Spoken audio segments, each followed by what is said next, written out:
নমস্কার বন্ধুরা, আজকে আপনাদের সাথে শেয়ার করতে চলেছি নতুন একটি রেসিপি, যা দেখে বুঝতেই পাচ্ছেন চালতার রেসিপি। এটা ছোটোবেলায় স্কুল গেটের সামনে বসা কোনো আচার নয়, এটা আমার বাড়ির গেটের আচার রেসিপি বলতে পারেন। রেসিপিটি একদমই সহজ, যারা একদমই নতুন কখনোই বানাননি তাদের জন্য আজকের এই ভিডিওটি কিন্তু অনেক উপকারে আসবে।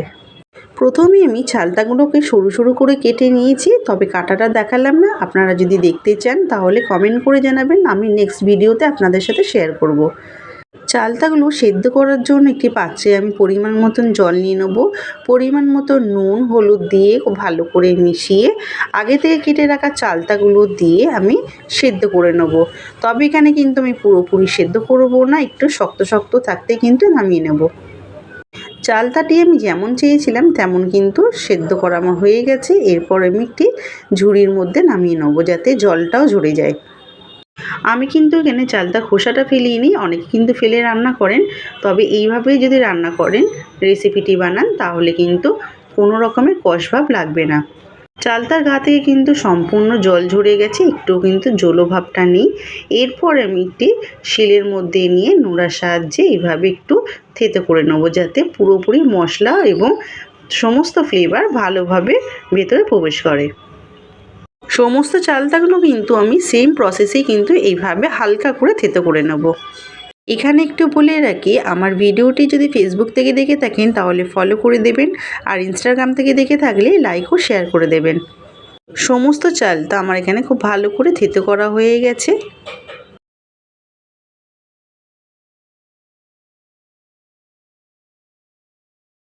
তবে এখানে আরেকটি মশলা করে নিয়ে নেব সাদা কালো সর্ষে। তবে কালো সর্ষের পরিমাণটা একটু কম, সাদার পরিমাণটা একটু বেশি নিয়েছি। নিয়ে নিলাম ভিনিগার দিয়ে একটি মিহি পেস্ট বানিয়ে নেব।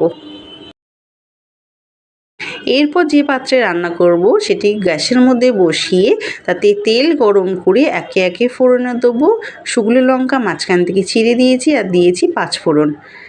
মশলা ভালো করে ভাজা হয়ে গেলে যখন এই সুন্দর গন্ধ বেরোবে, তখন চালতাগুলো দিয়ে হাই ফ্লেমে কিন্তু একটু ভালো করে মিশিয়ে নিতে হবে।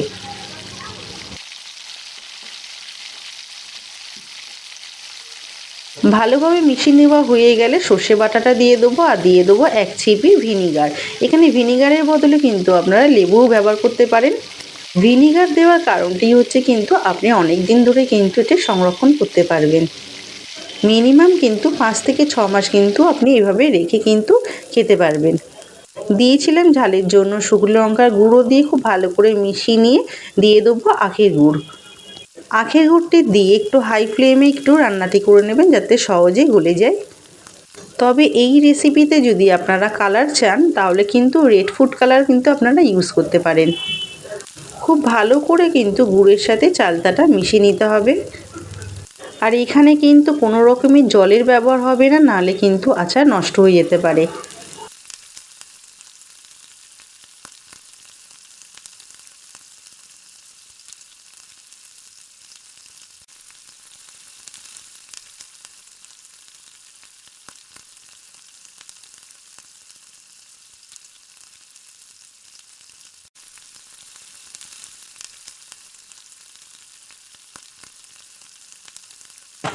গুড়টি কিন্তু খুব ভালো করে গলে গিয়েছে, এরকম জলের মতন দেখতে লাগছে।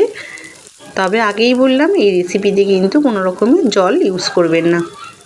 তবে এখানে খুব ভালো করে কুক করে নিতে হবে। যখনই দেখব যে গুড়টা একটু আঠালো চ্যাটচ্যাটে ভাব হয়ে এসছে, তখনই কিন্তু হয়ে যাবে, তখনই নামিয়ে নেব। গুড়টি এখানে কিন্তু খুব ভালোভাবে আমার এখানে টাইট হয়ে এসছে এবং চ্যাটচ্যাটে ভাবও চলে এসছে। এই স্টেজে নামিয়ে নেওয়ার আগে দিয়ে দেবো 1 চামচ যে গুঁড়ো মশলাটা বেটে রেখেছিলাম, সেই গুঁড়ো মশলাটা দিয়ে নেব। গুঁড়ো মশলাটি দিয়ে খুব ভালো করে মিশিয়ে নিলেই কিন্তু একেবারে আমাদের পারফেক্টলি চালতার আচার কিন্তু রেডি হয়ে যাবে। এটা কিন্তু কোনো মুখরোচক বা চোখরোচক না, একেবারে কিন্তু লোভনীয় হয়েছে দেখতে, খেতেও কিন্তু অসাধারণ হয়েছে।